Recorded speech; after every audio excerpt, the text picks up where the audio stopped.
Hey everybody, welcome to Leon's Chainsaw Parts and Repair. I'm working on trying to clean this disaster of a workbench up. It's almost gotten to the point where I'll get comments in the videos again about, hey man, don't you ever clean your bench? And the answer is, yeah, I do, once in a while, when it gets so bad that I can't find anything.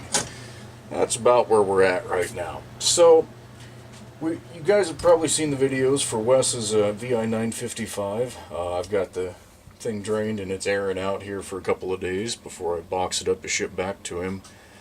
Like I told Wes, it's been cold enough here that fuel vapors don't evaporate very quick. So anyway, one thing I ended up doing on his saw brought to mind the fact I probably ought to do a video and talk about this. I replaced his air filter cover. Now, you look at this old one and go, oh yeah, it's missing some paint, but what the hell's the problem there?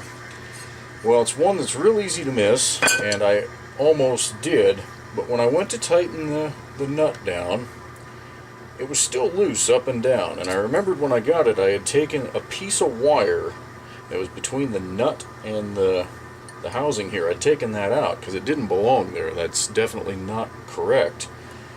And I recalled, oh, wait a minute, there's supposed to be runners down in here. So a lot of Homelite's filters just had these little nubs to sit on. Well, not the 925 series. They realized that that's what was still allowing leakage past the filter. So a proper filter cover, you see, has these runners that are, I say spot welded, that's probably not totally accurate, but they are welded in place here. And it's common after years of vibration, being twisted and torqued and all that, for them to break off and go missing, like this one has. And at that point, your filter cover will not tighten down properly. Now this air filter that's on the saw, you can see the marks in here. It's been run that way for a long time. Now, this is still flexible enough that it's going to seal, especially with the right cover on there, but only because it's got the right cover.